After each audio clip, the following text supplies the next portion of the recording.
लोगों की एक बहुत बेकार सी एक हैबिट है हमारे देश में। सारे लोग ऐसे तरीके से सोचते हैं कि कोई ना हमें ऊपर एक बंदा चाहिए होता है हमेशा कि वो सिचुएशन को हेड करे, कि हमें सिर्फ वो बताता रहे कि ये चीज़ ऐसे करनी है, या फिर हमारे को स्टेप बाय स्टेप गाइड मिल जाए हमें।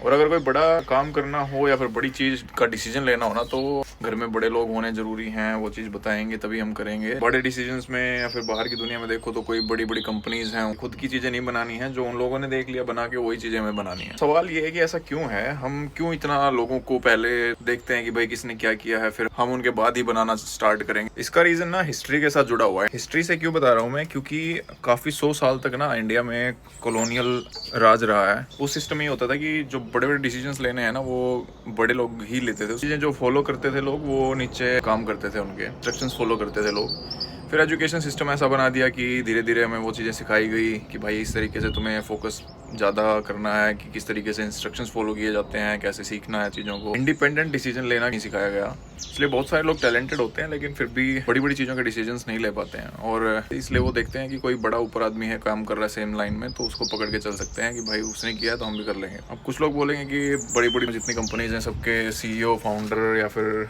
इस टाइम पे जो भी बैठे हैं वो सारे इंडियंस ही हैं, तो है वो चीज़ बड़ी सही है, लेकिन हर कोई नहीं कर पाता इतना बड़ा लेवल अचीव। गूगल है, माइक्रोसॉफ्ट है, एडोबी है, तो ये सारी की सारी कंपनीज़ के जो भी बड़ी पोजीशन पे इंडियंस बैठे हुए हैं, उन्होंने बहुत मेहनतें करी हैं इन चीज़ों को लेके। तो मतलब ये है कि टैलेंट की तो कमी है नहीं, करना चाहें तो कर सकते हैं। बात ये है कि माइंडसेट ज़रूरी है। माइंडसेट जब तक नहीं बनेगा तब तक नहीं कर पाते हैं। तो धीरे धीरे इन्हीं चीज़ों की हमें रिक्वायरमेंट है कि इंडिया में जितना यूथ है वो सारा इन सब चीज़ों को समझे और डिसीजन टेकिंग पावर क्या होती है, धीरे धीरे इन चीज़ों के ऊपर भी अपना काम करे।